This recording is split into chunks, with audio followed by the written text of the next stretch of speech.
Got it? Yeah, keep going.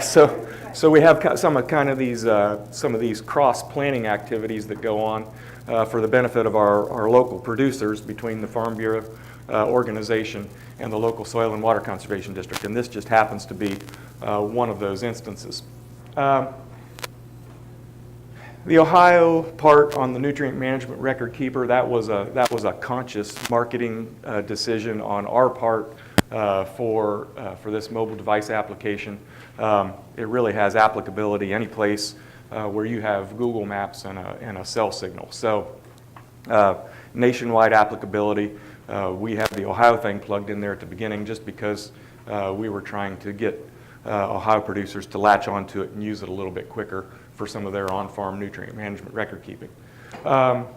Like I said, it's a project of the local Soil and Water Conservation District and the County Farm Bureau. We had funding support from the Muskingum Watershed Conservancy District, which is one of the larger watershed organizations there in Ohio, Ohio Farm Bureau, as well as the Ohio State University College of Food, Agriculture, and Environmental Services, or Sciences.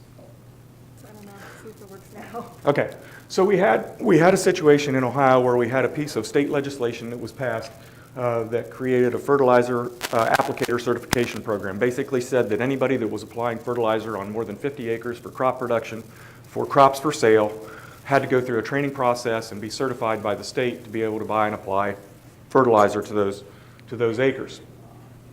We also had another situation where we had additional legislation that was passed that involved the Lake Erie Basin, and all of a sudden the farmers in the Lake Erie Basin were compelled to do a little bit better job with record keeping for their manure application in those areas. Now, one of the things that was different about both of those pieces of legislation is that they required the farmer, as a matter of due diligence, they required the farmer to keep track of weather forecast information.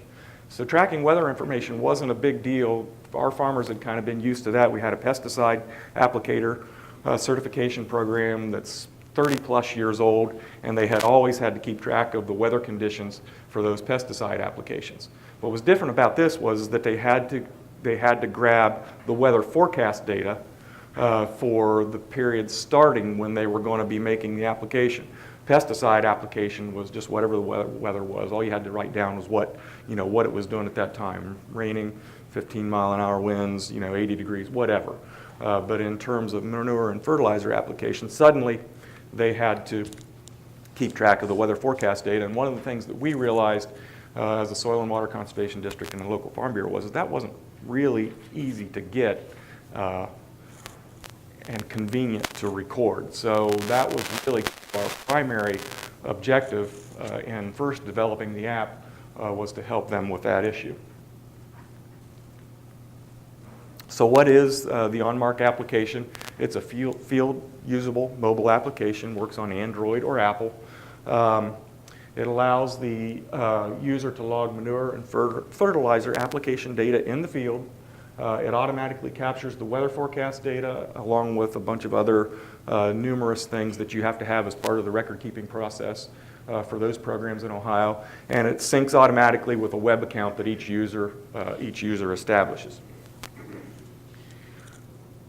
So some of the things that the application, some of the mandatory things that the application captures for the growers that are using it is the name of the fertilizer applicant or the certificate holder. So you could have subordinate people that are working under your account. Maybe it's a son or a daughter or a farm employee. You can set their own account up. That syncs back to your account whenever they log a fertilizer application. The date of the application, the location of the field. So it's going to track the GPS coordinates of that field when you map it. The fertilizer or the manure analysis, and we capture it in terms of like your percentage analysis, just like you would see on a bag of fertilizer, 1515, 1152, 0060. That's what we're looking for when we look for a fertilizer analysis. The rate of the application, and that could be in pounds, gallons, or tons. Total acres in the field, and then the application method. Is it going to be surface applied, incorporated, or soil injected? How are you putting that material on? What are the soil conditions at the time of the application? And that's a drop-down list. We've got kind of a I don't want to say dumbed down, but a simplified drop-down list for soil conditions at the time of the application. Is the ground snow covered or frozen? That's a simple yes or no. Will the material be incorporated in within 24 hours? That's important in certain parts of the state, depending upon the regulations where you happen to live in Ohio. Weather conditions at the time of the application, and then the precipitation forecast moving either 12 hours or 24 hours into the future, depending upon whether or not you're applying manure or fertilizer, because in the wisdom of the Ohio legislature, they decided that the forecast period for fertilizer should be 12 hours and the forecast period for manure should be 24 hours. So two different forecasts and two different record-keeping standards there, depending upon whether you're putting manure or fertilizer on. So we'll go through real quick just what it looks like, and then Emily will cover what they've been doing with it. The screenshots that I have here are for Android. You have it on Apple, right? So what you see in Apple when we do a live demo of this at the end will be slightly different than what I show you in these screenshots, just because of the difference between the operating systems and the two platforms. There are a couple of different ways to get started. You can go to Google Play or the App Store, either one, and download it directly and set up your account right from the mobile device application. Or if you like to work from your desktop at home, you can go to www.onmark.com and set up your account there. If you go and set your account up at OnMark on the desktop application, on the web application, it's going to give you a unique user ID number that you use to open the app the first time on your phone. So that's a little bit confusing to folks, but one of the reasons we do that is that for people who have multiple individuals who are making manure applications and syncing everything back to that one account, we only want the one person who is in charge of the account to be able to log in or make any modifications to any of those applications, because you can go in later on and make some edits, and we don't want, we didn't want, an employee to be able to go back in and change a fertilizer application record that might be important to that grower. So what it looks like, we'll just go through the opening screens. When you open the application on your mobile device, you'll get, that green screen will pop up, and then it'll go directly to the current weather for your location. So a lot of folks will get, wound up in this a little bit. The front page weather, we cache that a little bit just to save on the number of hits that we have on the weather service. So this could be, maybe an hour old in some instances. But when you get into the process of actually recording a fertilizer or manure application, then the weather forecast that you're recording when you log that application is instantaneous for the time that you do that. We've got it, when we worked with the developer on the product the first time around, our primary objective was keep it simple. We told them, look, this is the primary objective here is to keep manure and fertilizer application records. We don't want it to do a lot of fancy things because that slows things down. We want it to take just a matter of seconds for the farmer to log that fertilizer application. And then, if they've got other things that they want to do with the data, that's fine. But for the purposes of this program, this is a keep it simple and keep it quick, make it easy type program, because we knew that if it was cumbersome to use, that people wouldn't do it. So in Android, the way that it's going to look in Android, if you're using it or are inclined to use it, first screen that you'll go to is your farm screen. You can add farms in the web application as well. It's just as easy to add them in the mobile device. You just tap the plus sign up the top, and it gives you an open field for you to put in that farm application or that farm name. Same thing with fields. You just hit the plus sign in the upper right-hand corner, and then it gives you an opportunity to add fields under whatever farm you may be under. The little green circle that you see to the right of each farm there, that's the number of fields that you have associated with that farm. And then in the field screen, you'll see that little oval out there, and that'll tell you how many acres are associated with that field. When you open a field, it'll tell you if you've never made a previous manure or fertilizer application in that field before, it'll tell you that there are no previous applications in this field. It'll give you an opportunity at that time to map that field. And that is, you can go in to the web account and enter the GPS coordinates to map that field. It is so much easier just to do it from the mobile device that's really what we recommend that people do. It's just a simple Google Maps interface. You just drag and drop the pointer, and wherever you drop the pointer, it saves those GPS coordinates to 10 decimal places for the location of that field. If you want to be really careful, if you're a high-end user and you want to do something inventive later on with your data output as far as mapping in a GPS program, then we suggest that you be really careful about where you drop the pointer, because wherever you put it is where it's going to map those coordinates later on. You'll see a list of previous applications that will come up if there are any in that field, it's the same process. Clear through the application. You just hit the plus button at the top right-hand corner, and it opens up a manure or fertilizer application screen for you here. It'll ask you if you're going to add a new application.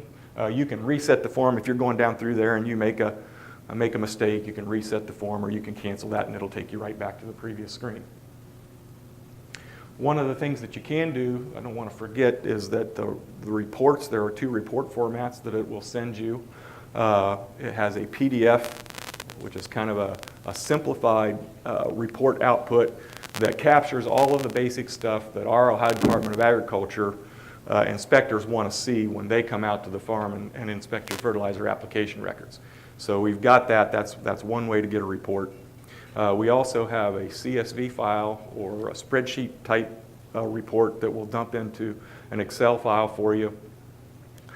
Emily and I have talked about that. We both like the CSV output better because it captures absolutely everything. You get a printout of absolutely everything that the app captures, which is more than is on the PDF report.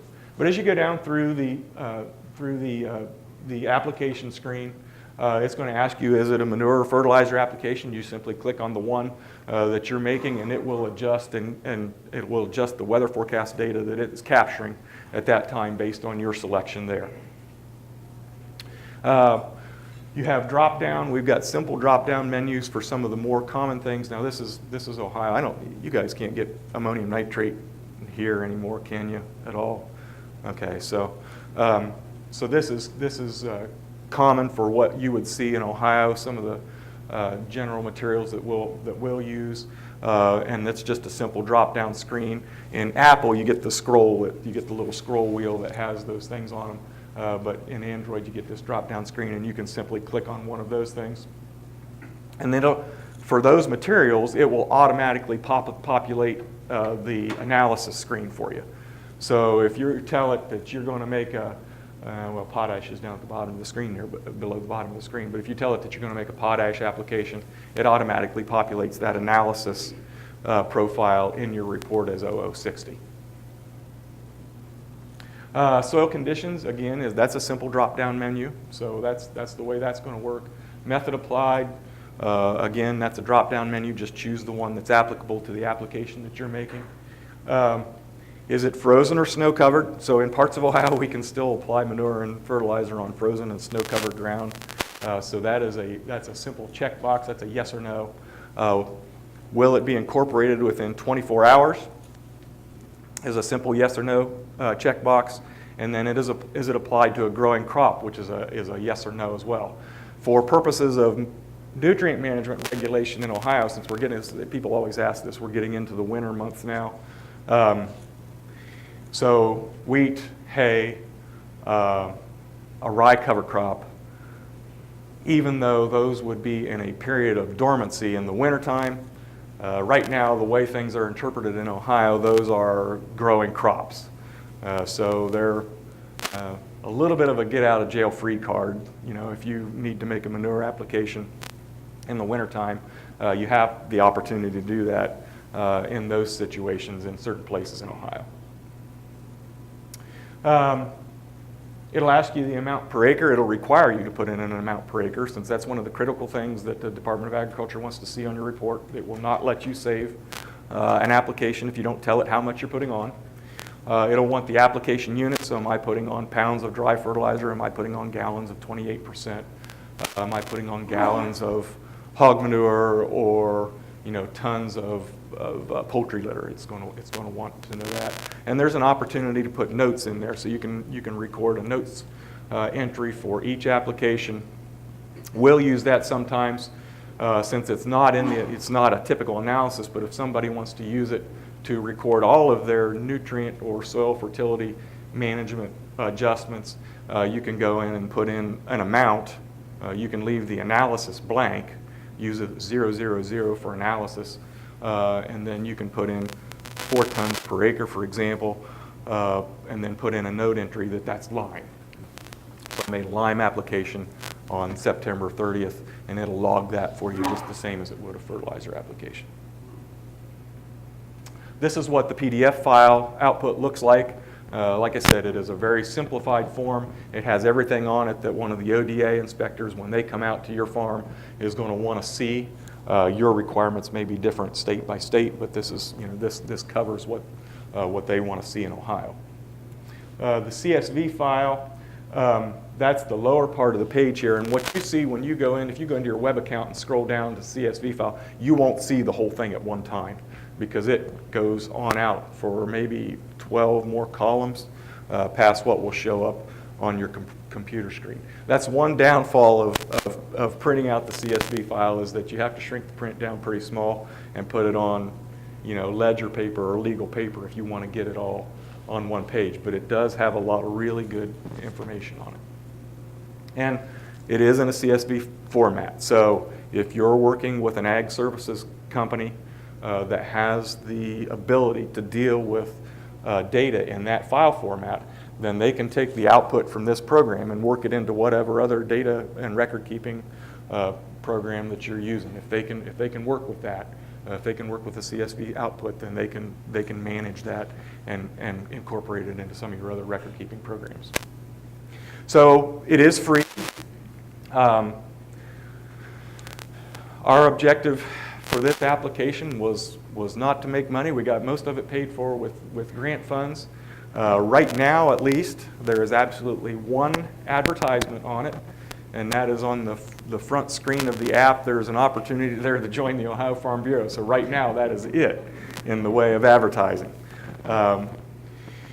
We have toyed with the idea of what can we do to customize this a little bit for other states. Obviously, the statutory requirements that you might have for record keeping or for your output files might be different in some other states.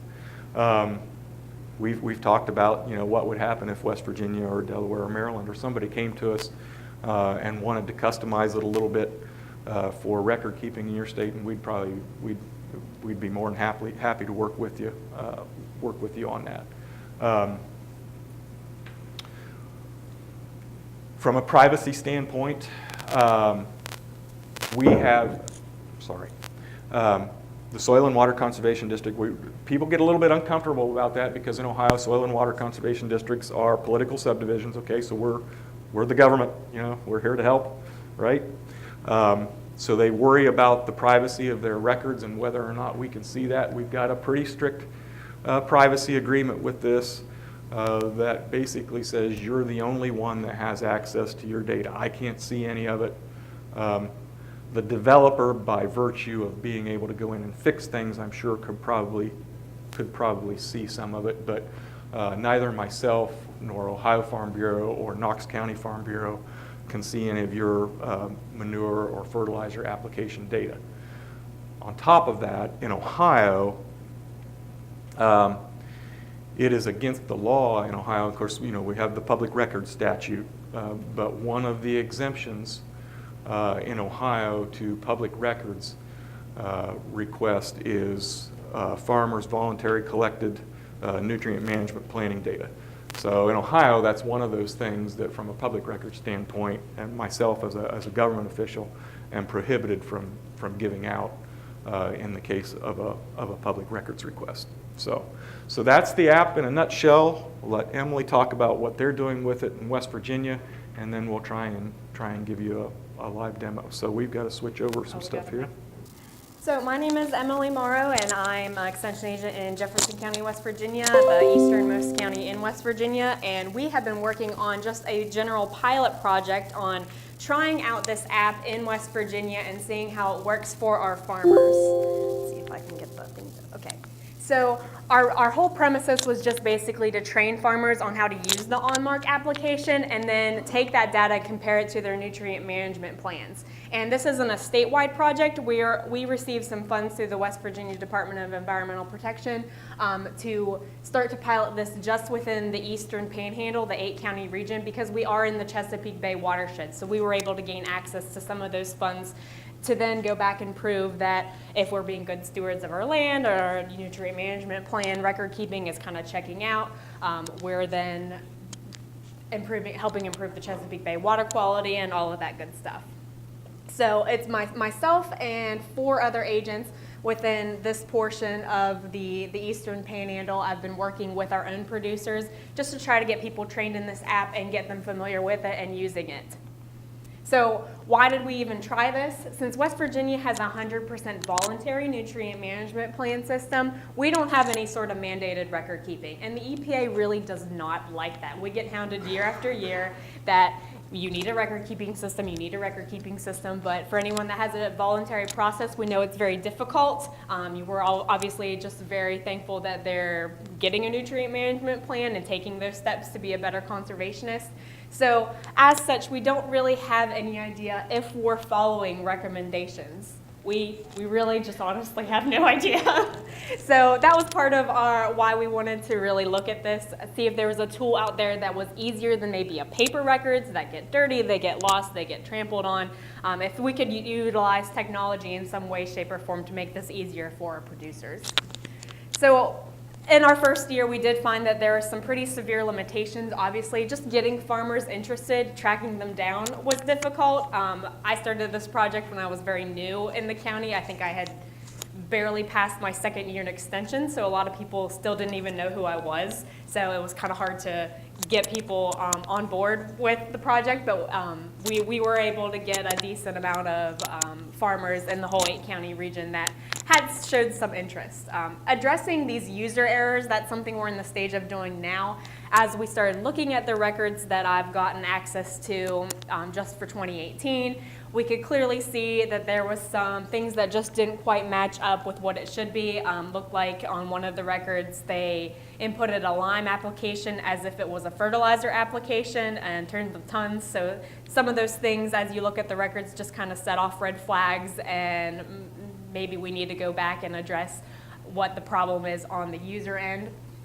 Following up to even gather the data itself was challenging. We had a horrible year. It was difficult to get a hold of people. You know, you feel real bad picking up the phone and be like, hey, I know you probably have barely done anything, but how are you doing with that record keeping project?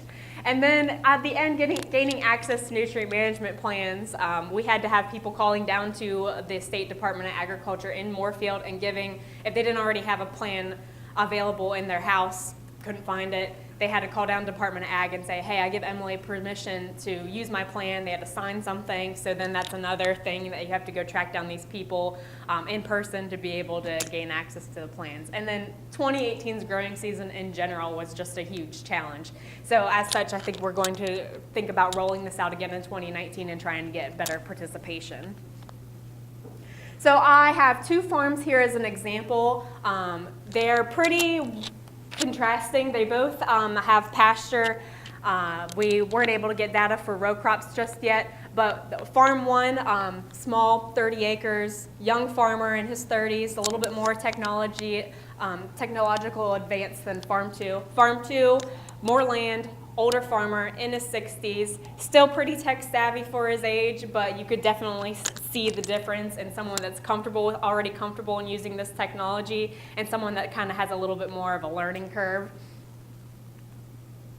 So looking at farmer 1's data, they just have about 5 different fields. He was very good about, in the applications, numbering his fields in line with his nutrient management plan, which helped out a lot. I don't know what field your nutrient management plan is called the home place if you put that in your app, so that could be a little bit of a communication barrier too. just some grass pasture and alfalfa he's growing. His nutrient management plan recommended some applications, and then from what was actually put on, some of his fields 2 and 4 had multiple applications. 1, 3, and 5 just did a custom blend. So it was actually really, really easy to be able to link this data back to what his nutrient management plan wanted. So just using one field as an example, he applied DAP, potash, and a custom blend, and he did so at certain rates, and then we can go back and then compare it to what he actually, in terms of analysis for pounds per acre, what he actually applied given this analysis and the application rates. And we could see that he did a pretty good job. He got his phosphorus pretty dead on. His potassium could be adjusted a little bit, but then he was maybe applying nitrogen where he might not have really necessarily needed it. So going back to those user errors, one thing, I actually just caught it a few days ago, that we were able to see, he applied the same blend of urea on fields 1, 3, and 5, so the record keeping should have been the same, and the notes column is what helped me catch this, because he then went into his notes at the bottom of the screen, as you'll see when we demo the app, and made a note that I actually, given this analysis and the application rate, I know I ended up with 23 pounds of actual applied nitrogen per acre. So if you look at field 1, that doesn't necessarily add up with the application rate. You can see he made a little bit of an error there. It should have been 50 pounds per acre. So that kind of helped us catch that. If there wasn't a notes option, we might have been a little off on our analysis, and that just really helped us to be able to link back to some of the issues we might have going forward for the 2019 season. So Farm 2 has a lot more area than this, but this is just all he put in this is all he applies on. Just runs about 50 head of beef cattle on it. So he's just doing some manure applications and some other nutrient management applications just on several of his 15 or so fields. This was our older farmer, and it took me a bit to link back because he named his fields what he calls them. So some of that was not quite in line with the nutrient management plan. So the data on the longitude and latitude points helped us then, okay, this is the field he's talking about here, this is the field he's talking about here. And his farm actually helped us to realize a separate issue, which is how do we address over-application. His nutrient management plan, this guy is like such a good steward of the land, but he applies every single year, and he really doesn't need to. So and we wouldn't have known that had we not had a record keeping, had we not looked at these records. So how can we address, hey, maybe you need to take a couple of years off. Think of the money that you are just applying onto a field that doesn't necessarily need it. And our farmer one, our younger farmer, gave me the data through the CSV file, which I loved. It gives you a lot more information, as Rob was saying. Farmer 2 sent it to me probably 10 times because it doesn't give you a notification saying, yes, it went through. So he wasn't sure. So he texts me and says, hey, I think I sent you the data, and log on to my email, and I have it like 8 or 10 different times. But we got it, so that's all that matters. He sent it to me on a PDF, which I'm not a huge fan of. It doesn't give as much information. This is a mirror image of what Rob showed us in the last presentation. I just took out his name in the interest of confidentiality, but he did utilize the notes portion as well. He said, I also applied some sulfur for it. I incorporated it over here when we were in the midst of getting some of that rain. He recorded that his rainfall since the application was about 1.25 inches. He gave me the time and all of that. So he was really good about also utilizing this notes feature to give us more information when the app itself didn't necessarily offer another place to put that. So our next step for this project is really to roll this out again and try it again in 2019 and hope that we have a better cropping year.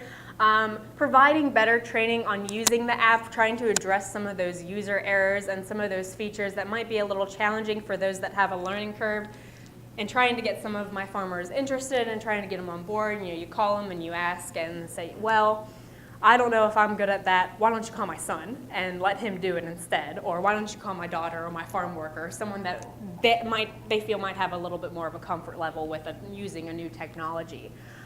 For our farmers that as we go through this analysis, maybe we can help them explore a better fertilizer blend that better meets their nutrient management plan needs.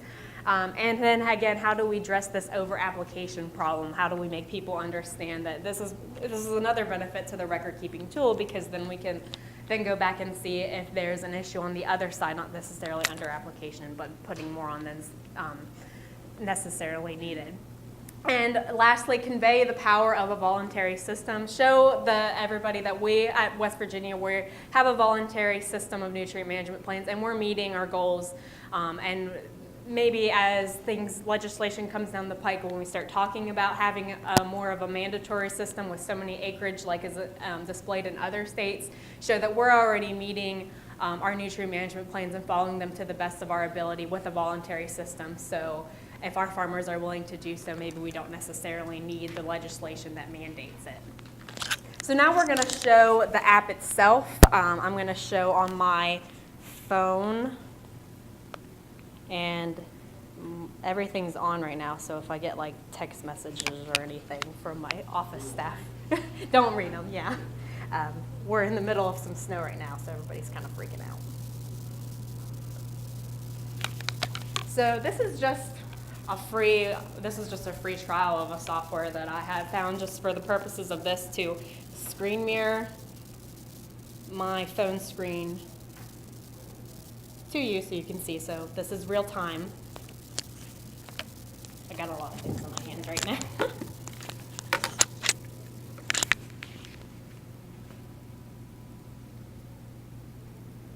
So here's OnMark down here.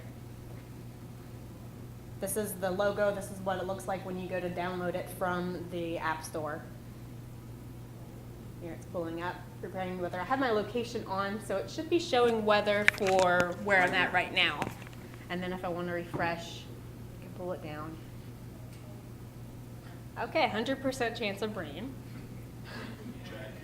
for the next 12 and 24 hours. So I want to hit go. I only have one farm put in here. This is my farm. But if I wanted to add another one, like Rob was saying, it's so much easier. I don't know, like, I got all these buttons on me right now. I'll just try to get some. Thanks. There we go. It's so much easier to do it on the phone than the desktop, because when you're on the desktop, you not only have to like go to Google Maps or an outside source and find the long and lat publications, coordinates, but then you have to put them in manually on the desktop version. And when you're on your phone, if you have your location on, it just pings it right there. If you're standing in the field, it's there. So if I wanted to add another farm, I just would put in whatever I wanted it to be named. And again, you can see I have one field associated with Morrow Farms, 0 fields associated with the one I just added. So if I want to go into Morrow Farms, got my one field added. If I wanted to add a different one, it asks me for a name. When training people to use it, I encourage them to follow their nutrient management plan, their numbers. Just because it's easier for us to then link that data back. And I could definitely see and looking at the data from my older farmer, not to pick on him or anything, but you could tell he had a little bit of trouble pinging his location, because I could go in from the results and put the long and lat into Google, and it gives me a little point, and he was kind of like on the very cusp of his field and not kind of in the trailer park that his farm borders and not so much on the field, but you still kind of get the vicinity of it. So if I'm going to add another field on my own farm, it adds it for me. I can use my location. Now, my field's not in Ocean City, Maryland. It's in Berkeley County, West Virginia. So I don't really necessarily want to use my personal location right now unless I'm standing in the field, but I can choose it on the map. Hide instructions down here. And this is where it gets kind of challenging if you're not in the field, because then you have to pick it up and drag it just with your finger. No offense, men, but if you have bigger fingers, this can be challenging too. So my farm's all the way over here. You can just drop it wherever. If you drop it, it's not going to save it till you hit continue. But if I'm going to get, I'm over here somewhere. Oh, here it is. I can zoom in with 2 fingers. There's my farm. And then I would just hit continue. I don't have any applications. If I wanted to add the little plus up in the corner, it tells me that that's not a good idea. It doesn't stop you from making an application if it gives you this red banner, but it does say, hey, maybe rethink this. And then again, going down the fertilizer, gives you a start time. So this is also what's kind of useful for it too. You can backdate it. If I made this on June 1st, it doesn't really help with the real-time weather because you already made it. But if you forget to put in an entry for an application, you can go back and do it.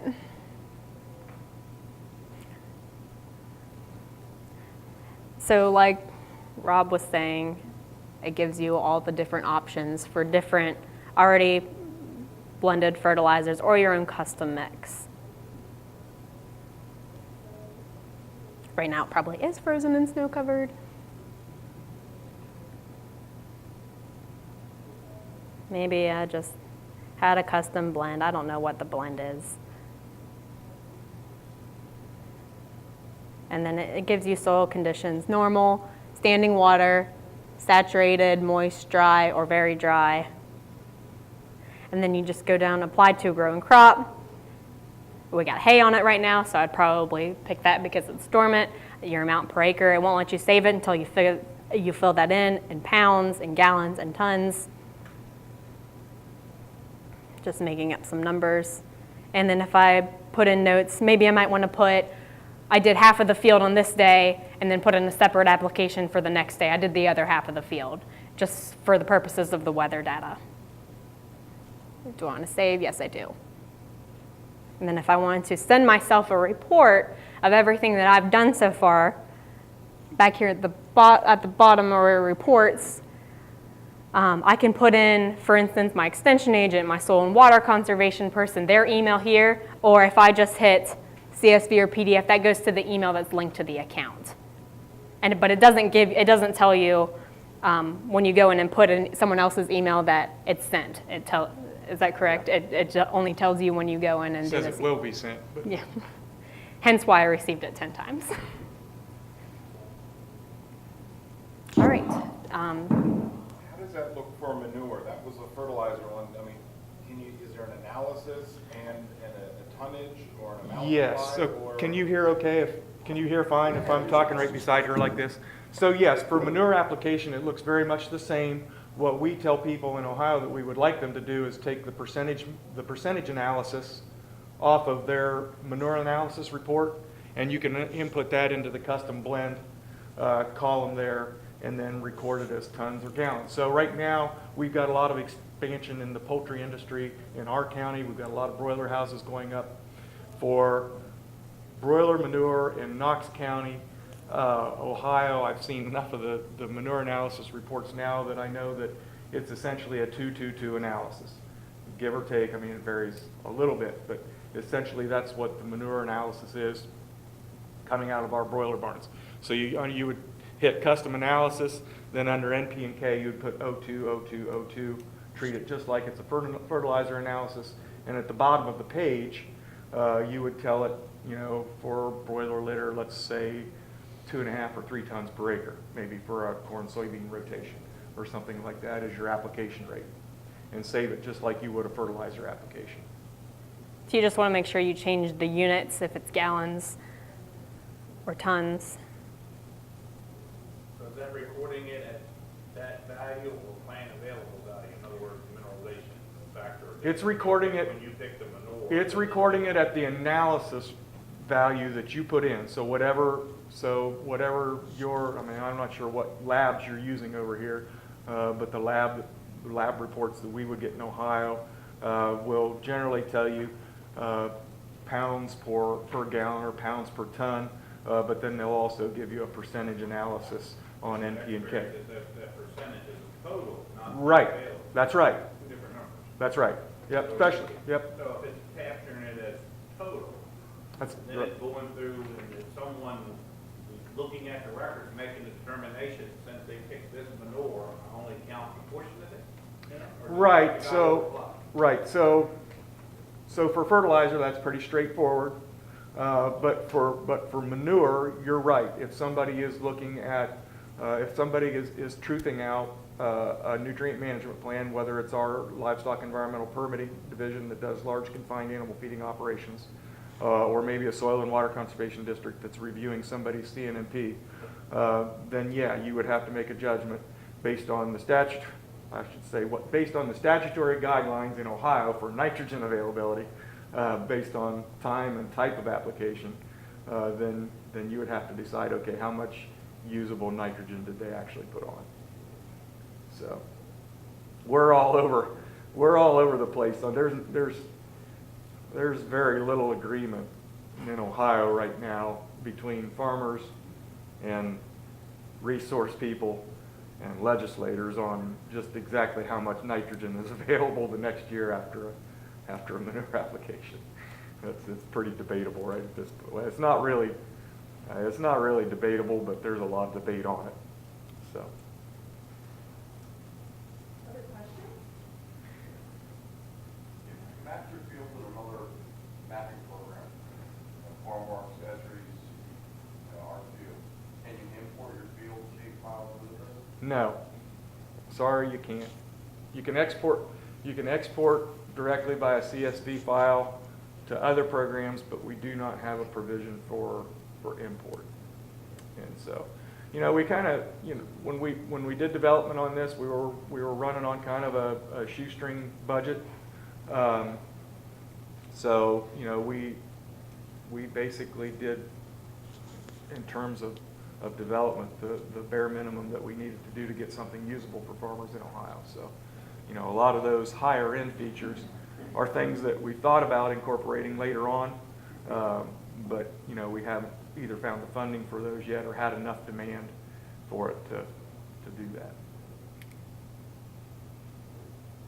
Can you come back in like after the season and add like in your notes section or someplace like your field so all that data is kind of together? You can only edit on the desktop. So like if you made a mistake, maybe you put it in before you actually went out and then got busy with something else or it rained unexpectedly, you can only go back in and edit applications on the desktop version. You can go in and edit everything about it, and you could delete it on that, but the only... Emily, I guess your main drive is really just to get guys to record what they're doing, into that condition. I guess the farmer too, his plan recommendations was like just 000, nothing for anything to tag.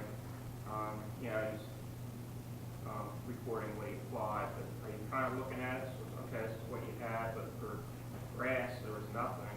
Are you looking at for any kind of comparison purposes with that operator or any others that he owns?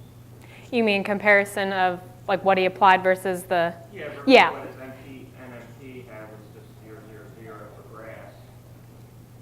That's something at least.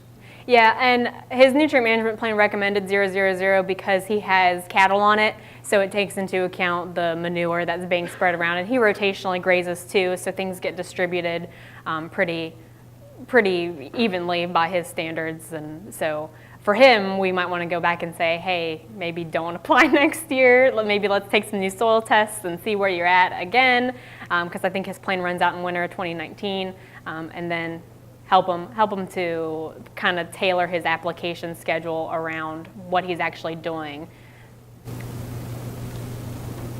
But because I guess nutrient management planning is voluntary there's not an enforcement, No. saying you are out of compliance, so it's not as if he was in trouble in some way. Right. In other states, it might be perceived that way, not by everybody. Yeah. And that's one of the things, I mean, keep in mind, Emily mentioned the record export feature. If you export that CSV or PDF file without telling the application any different, it's going to send it to your home email or whatever you use to set up that account. But you can send it to your extension agent, you could send it to your State Department of Agriculture, your Soil and Water Conservation District, or NRCS office, whatever the case might be. You might be participating in the Environmental Quality Incentives Program with NRCS and need to report that stuff as part of your contract provisions with NRCS. So you can email that directly to them. All right, guys, why don't we go ahead and give them a round of applause if we can do it.